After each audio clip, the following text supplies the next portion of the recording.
Isaiah. What's up, y'all?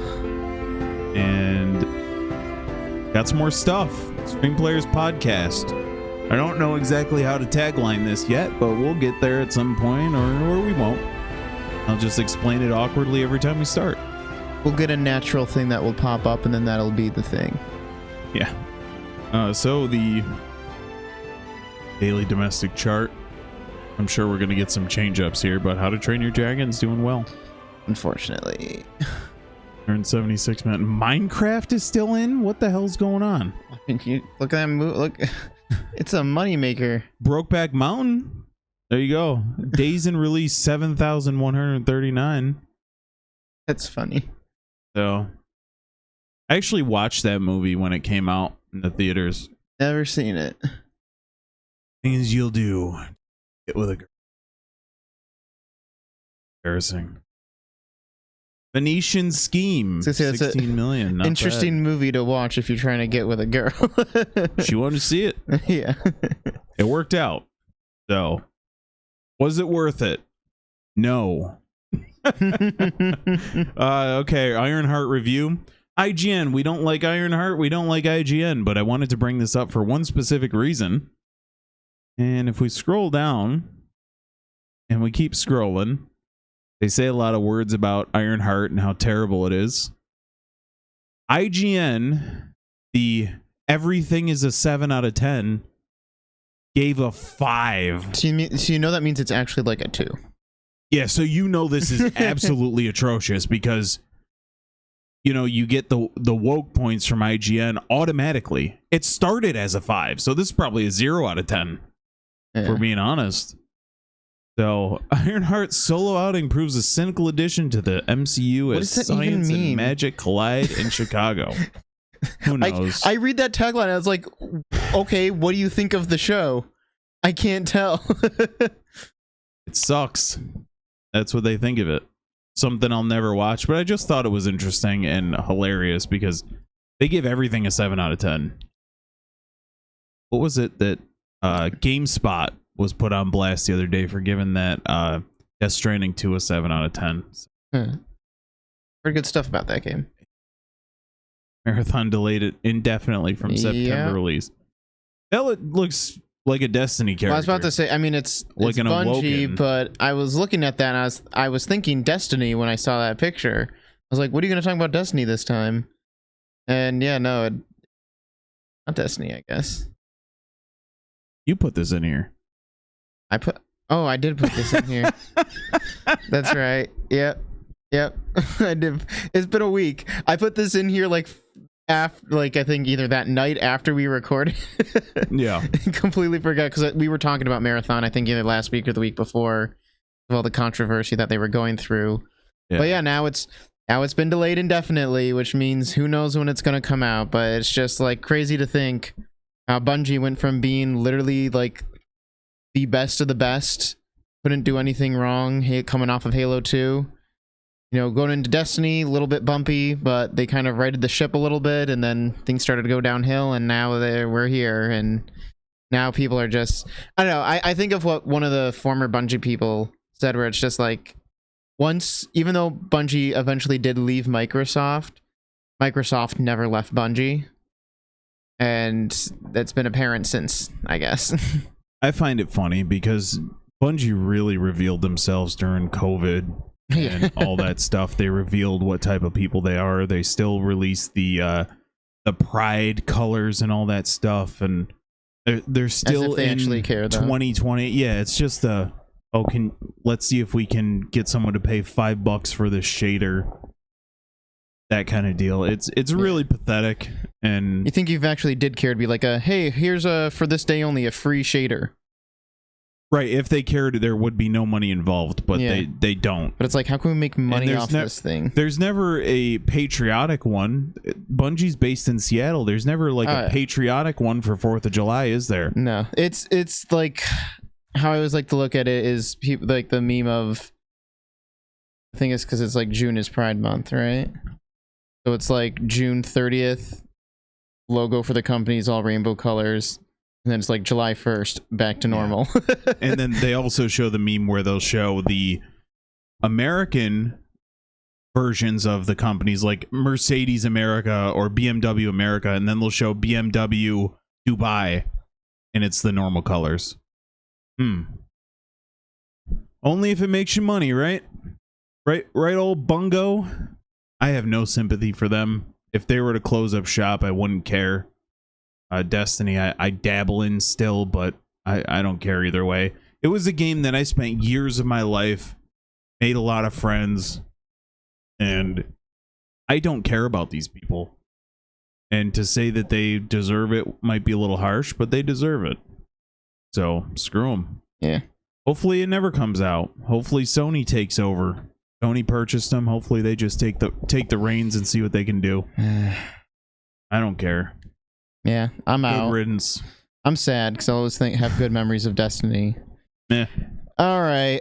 I was at my parents' lake house this weekend, and I was like, you know what's a movie that we watched all the time? I haven't seen probably in like 20 years? Galaxy Quest. And so I was like, hey, you guys want to watch this movie? They said yes, so we watched this. And yeah, I mean, it's obvious why it's a cult classic.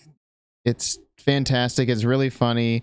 Kind of ahead of its time in certain things, because you look at it now where this, spoilers for this 25, 26-year-old movie, but it ends with them like, oh, we're making a sequel show like 15 years later. And it's like, that wasn't a thing back then. That's a thing now where like people are coming back 15 years later and making sequel shows, like even with like Star Trek. And yet they were making fun of that in this movie.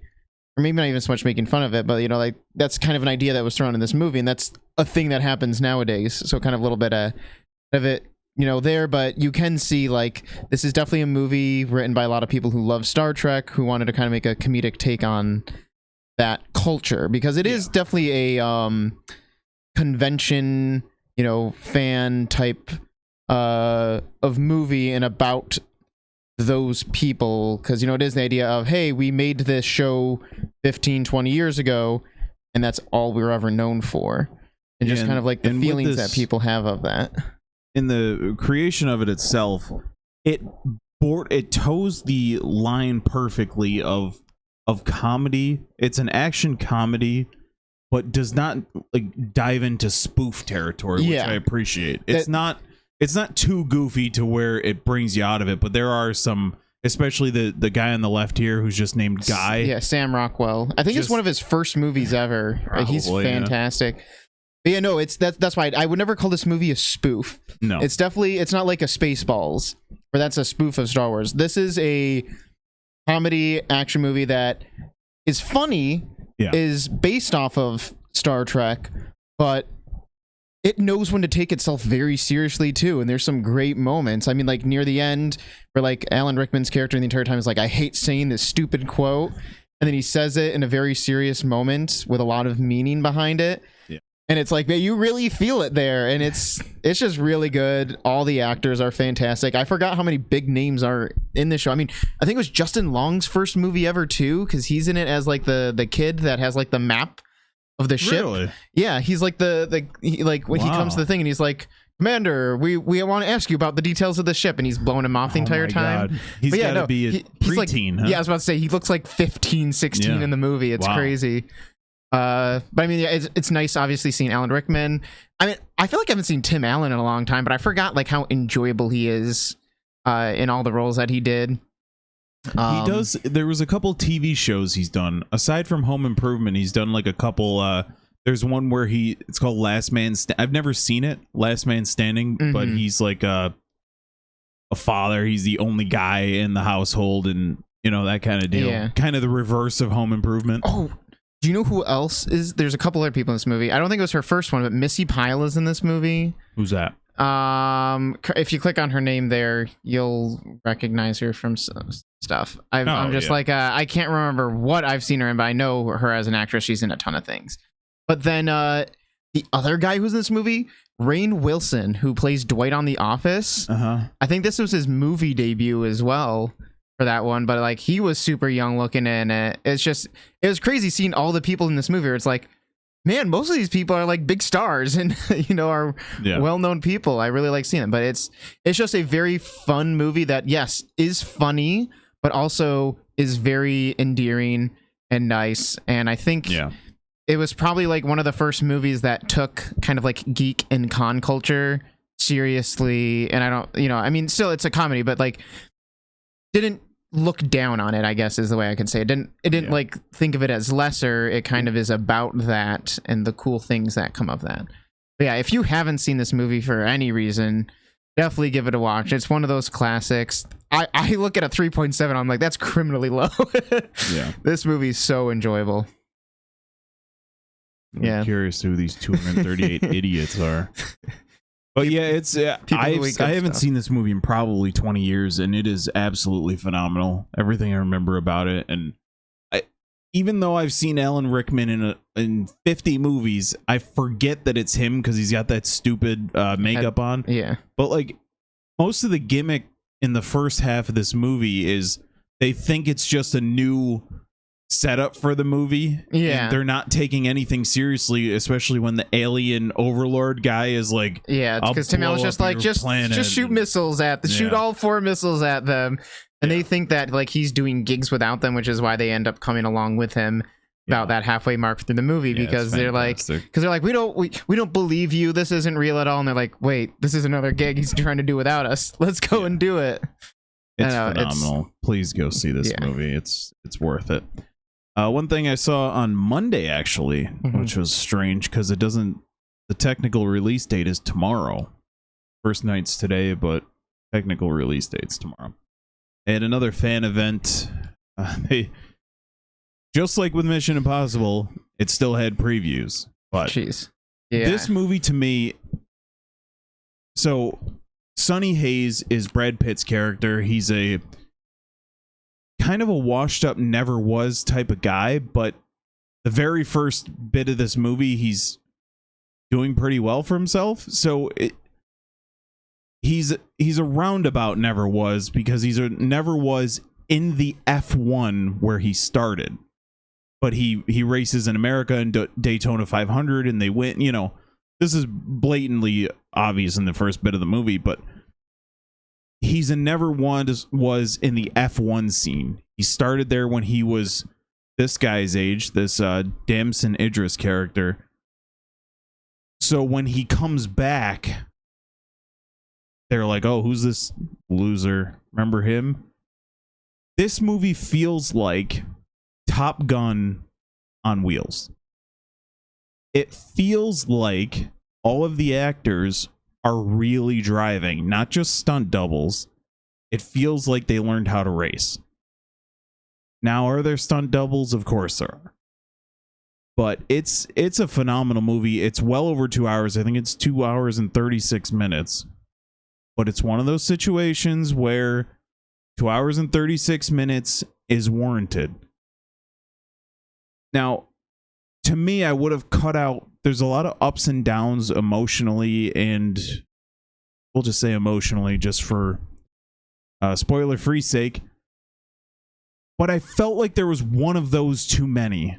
I would have cut out one of those to make it, because we're starting, in most of these movies, you get a low point, and then you build up, and then you hit the apex. Yeah, the climax. But this movie feels like it hit a low point, then you build it up a little bit, and then you hit a low point, and then you build it up a little bit, and just one too many for my taste. But this to me is the second best movie of the year, behind Mission Impossible, The Final Reckoning. And it feels like Top Gun on wheels, so it's tremendous praise. By the way, watch it. Yeah, Javier Bardem. I was watching this damn movie for 2.5 hours. Like, I know this guy from somewhere, and it's the dude from No Country for Old Men, the villain. But he doesn't look anything like him because he's got facial hair and he doesn't look like a psychopath. But he's got full facial hair action, and oh my god, this movie was awful. Yep. Good lord. 007 Skyfall, good though. Don't watch Mother. Please. Mother is, hey, you know that Bible story? Let's just tell it in the most stupid way possible and have it just not be entertaining. And then we think we're so smart, and it's like, no, you're basic. It's awful. But F1 felt like another movie where the creators, where they felt like they gave a damn about the movie. Let's see. Yeah, I was peeking at Joseph Kosinski. I have not been. Oh my god, weird. I wonder why it feels like Top Gun on wheels. Oh, we also worked on Oblivion. Crap. I liked Oblivion, and I like Tron Legacy as well. Yeah. Yeah, no, 3.8 is criminal. I was not in town Monday, so I couldn't watch it for the opening thing. So I was like, I'm gonna have to catch it once it releases. Mainstream. The movie is fantastic. It's worth the 2.5 hours. I saw it in IMAX. I would recommend seeing it in IMAX because while I haven't seen it a second time on the normal screen, it felt like IMAX was the right move, especially when your chair vibrates a little bit from the sound of the racing. But it is a highly recommend. It's a must-see movie. This has summer blockbuster written all over it, and it just felt every bit of awesome that I wanted out of this movie. And I was a little bit worried about this guy on the right because it's 2025 and it's you kind of get a little bit weary of script writing, I'll say. But there's none of that.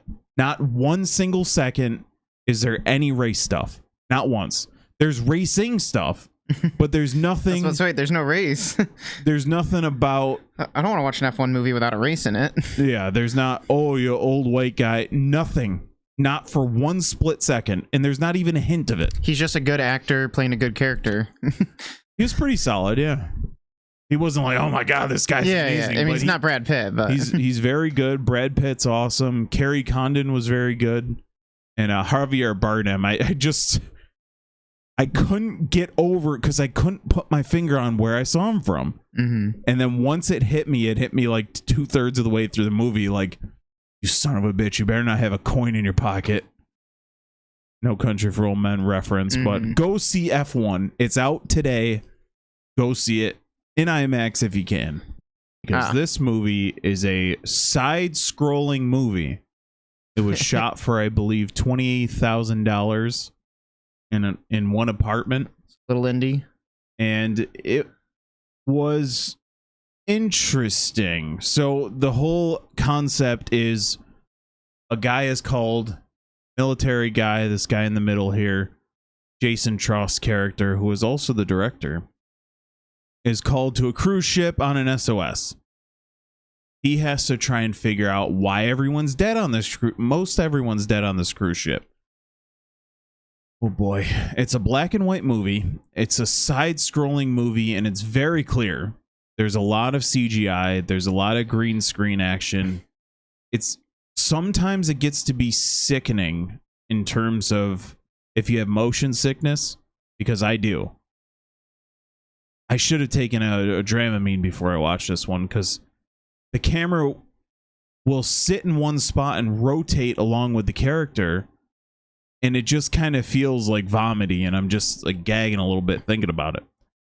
But the movie, if it was just a normally shot movie, I don't think it would be as interesting as it was, because the new concept, trying something different, doing what you have with the money you have, it gets a lot of credit for me. Is it a great movie? No, not by any stretch of the imagination. But it's an interesting movie in the way that it's shot, in the creativity that they used with the low budget. Is it like brutally bad with... No, not at all. But once you get into the world and you accept what you're seeing with the... I wish I could bring up like a little video just to show kind of what we're seeing, but... Yeah, because you've seen side-scrolling, I'm just like, I don't even know what that would look like for a movie. Picture if I put a camera in the center of this room, and we built scenery around it, and you were walking, let's say, down the hallway, the camera would just follow you, and then it would follow you this way, and like there's no depth. It's just... Picture those people movers at the airport, those sideways escalator thingers. It's just like that. It's just the camera's stationary. The people are moving, but they're not going. it's just everything's horizontal. It hints at a sequel. There's a post-credit scene on a 58-minute movie. And that's cool. And it's funny when they do the elevators and such, because he hits the button, he steps back, the doors close. Nothing changes. It's just the green screen, and then he comes for it's an interesting concept. It's worth the $4 if anything I'm saying is interesting to you. Is it H.P. Lovecraft? Yeah. There's an H.P. Lovecraftian feel, even though they're on a cruise ship. It's very interesting. I can tell from people, movie buffs. And I don't want to be like, put my pinky finger in the air, but people who love all different types of movies. If you're someone who loves Mission Impossible, totally fine. Enjoy Mission Impossible. I love it too.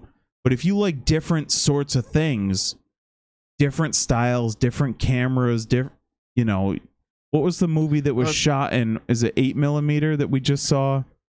At the end of the movie, post-credit scene, they show that the two main characters will be back, and I can't remember what the name of the movie was. It's called The Castellum of Blood. The two characters will return. So, I don't know if it's a continuation or not, but it's interesting, and that's all I can say about it, because it's short enough to where if I say anything more, it'll be spoiling it. But I would watch it if you want to try something new, but you have to stick it out, because again, you're motion sick, take a Dramamine. Trust me. All right. Claire Obscure Expedition-33. This is the 33rd time that I've talked about this on this podcast. I finished it. I finished the game, and I want to give a heads up to anyone who's trophy hunting out there. So there are multiple endings. Once you pass through an ending, so I'll give you an example with Dark Souls. When you do one of the endings with Dark Souls 3, for instance, you have the option to, when you select which option you want as your ending, whether you want to be the Lord of Cinder or whatever the hell, you then have the choice to restart the game on New Game Plus. But on this, you can it sets you back to your previous save before the final choice. So you are able to still continue. You can go back out to the world, continue on. You can beat the game and still do all the stuff after. Mm-hmm. And you can also go back into the final area and choose the other ending. But those endings are not tied trophies, so you don't have to do them. But if you like the story enough, you can do them. Honestly, it's a masterpiece. I'm not saying anything that 5,000 other podcasts and Twitter accounts have already said, but I've been shouting at Square Enix for the last 20 years to make a mother effing turn-based RPG again.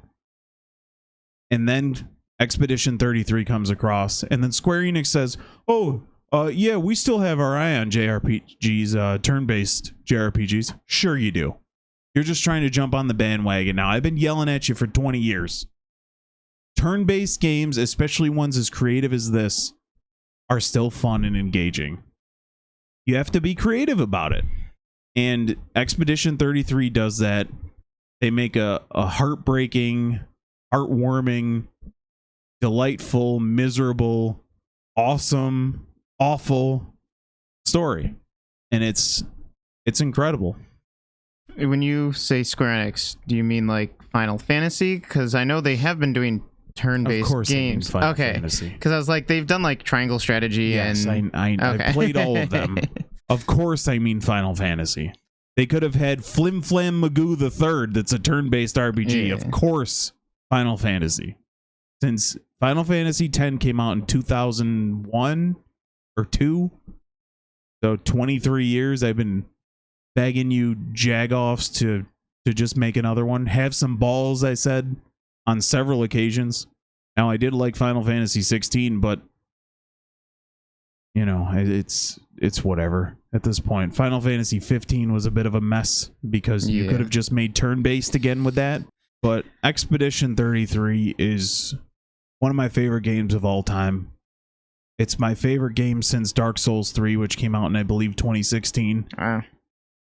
It's incredible. It's even more than Final Fantasy 7 Rebirth? 100%. Wow. And if I put my nostalgia for Final Fantasy 7 aside, this game is way better. Yeah, I said it. It's incredible. There's just the story itself makes you think. Like, for instance, I didn't know any of these characters 2 months ago. And when Final Fantasy 7 Rebirth came along, I'm like, oh, I can't wait to see Cid. And that excitement built me up on that game. But with this one, they got me to love these characters, all of them for their own separate ways because they're unique and interesting. And I just, in the gameplay, there are some bosses. There's a couple side bosses that I got to one of them, and I'll keep it as vague as possible for the people who still haven't played it or beaten it. They do a good job when there's a boss that they know is going to beat your ass for hours. These are like the super bosses that I've longed for since the days of Ozma in Final Fantasy 9, or Penance in Final Fantasy 10. That nightmare situation. Absolute virtue. Yeah. But they build up the scene with this aura. You get through this one area where all the enemies are difficult, and it brings you to another area that just has this feeling of dread. There's no other enemies in there, and you're going down this path, and it's just you're like, oh, I am in for a long night. I still haven't beaten. There's two of them that gave me that feeling, that sense of like just miserable dread. And I had to come back. I still haven't beaten him yet. Yeah. I'm level like 91 with Mael is my top character. And it's too hard right now. Let's talk about Punisher Season 2. You know, I had just finished rewatching first season of The Punisher, so I could watch the second season, and I enjoyed the second season so much that I kind of binged it all, most of it across the couple of days. But whereas the first season I watched it over the course of like a couple weeks, this one all done in a week. Yeah, I'd say the second season is just as good as the first season, except it's interesting how I think all the things that worked really well in the first season don't work as well in the second season, but then all the things that didn't work as well in the second season worked really well in the first season. So I think that's why I had like an equal amount of enjoyment, because it's like I was missing some things that was in the first season, but they improved on a few things from the first season to this one. And so I just had a very good time once again just watching this. If you haven't seen the second season for any reason, because I don't think it got marketed at all. Didn't even know there was one. Yeah, go and watch it. It's really good. Yeah, last week I talked a little bit about the X-Files first couple episodes, whatever it was at that point. But I'm midway through the first season. I'm really starting to enjoy the show. It's a bit janky at first because the acting isn't great. It's not horrible, but it's a bit like I'm reading a script. Like that kind of tone to their voices, but it's either getting better as the series is going along, or I'm just getting used to it. I don't really know which at this point. Like it's finding its footing. Maybe, but also I might just be getting over it and just moving past it. I don't know. Maybe I'll have you just watch like one episode in the middle and see if the acting's weird. Yeah. But I want to give credit to the show because I've seen a lot of villain of the week shows in my life, but this is that turned up to 50, because in one episode you'll get they have to travel to Idaho because there's a UFO sighting. There's another episode where they have to travel to the Arctic Circle to go to a base because there was a murder. But it turns out that there's possible alien or Earth-based parasites who cause these people to go nuts and kill each other. Every episode I've seen so far has a paranormal feel to it, a paranormal bit, whether it be aliens, ghosts, anything. But they all feel different. It's such a weird thing to watch because at this point, Scully's entire job is to debunk Mulder's kind of conspiracy theory brain. And she kind of does that to the audience as well because she has you questioning what you're seeing. So it's a very, very interesting show to watch. Yeah, like, is it paranormal or not? Right, and they do kind of play into that. But then there's also unquestionably paranormal things, so you're meant to think, well, we're Mulder. He's basically our surrogate. But then she's questioning, oh, well, it could be this. Even though you know what you just saw, she still puts that bit of doubt in your head. Yeah. It's so much fun so far. It's weird as hell. And I'm just really enjoying it. I don't know how else. How many episodes did it say? Oh, I'm probably just barely into double digits. 218 episodes. Yep. Oh my God. Oh boy. I'm very scared about this one. Yeah, that trailer. I was so excited in that trailer. Jesus. Looks so bad. Megan 2.0. It's a movie that came out for some reason.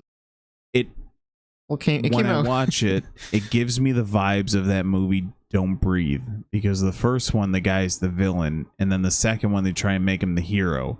In this one they're trying to do like a Terminator type situation where there's a worse robot. Oh yeah, and now this one, even though it's the same one, is on your side, but let's make her bigger because she's grown up in the last 3 years, I guess. Very weird. When I was thinking of Megan sequels, because I think we both enjoyed the first one quite a bit. Yeah. Yeah. I was like, there's a lot of fun things they could do with the second one. Them going Terminator 2 with it was not where I was thinking, and especially with the way, like you said, like with Terminator, it makes sense because he's basically a different character in the second movie. In this one, it's the same character. Yes. So it's like, you can't just forget everything that happened in the first movie. Yeah. Like, huh? Like, I think they're going to do the whole thing that, like, oh, she's going to end up, like, they're going to have to defeat her as well in the end or something. Like, I don't think so. I feel like what they're going to do is, like, she's going to take the upgrades from the other robots. Oh, that'd be interesting. And then they have to defeat her with the upgrades or something. Like, I feel like because it's the same one, they can't. They wouldn't. I guess that James Wan isn't directing this one, or maybe he's writing it still. I don't know, but we'll see. I think because you put it on here, so we're both gonna end up watching it. But that trailer just dipped all hopes I had for this movie. I just went from being very interested to almost no interest at all. Damn, but I'll still give it a shot. Forgot what I was gonna. Oh. All right. Well, you were talking about how she got big. I don't remember. And then this Persona 5, the Phantom X gacha game for Persona. It's been out in like Korea and China for like a year and a half now. Finally came to the West as of this morning. So I'm gonna try it out. I'm mostly in it just for the story though, because I'm a big just Persona fan. I love the writing and the designs of things, so I'm interested in that. I'm not gonna go hard on this like I do with Genshin, or even I'll approach it the same way I do Star Rail, where it's like I don't spend money on it. I just like enjoying the content, but I probably still won't play it as much as I do Star Rail even. What's the gameplay like? It's just Persona gameplay from what I've seen. It's just like a turn-based RPG. Interesting. I mean, I haven't seen much of it, but like when I see images of the combat system, it looks like the combat system from Persona 5. So I'm like, I'm assuming it's just your typical, like, it's probably gonna be a lot like Star Rail, I'm assuming.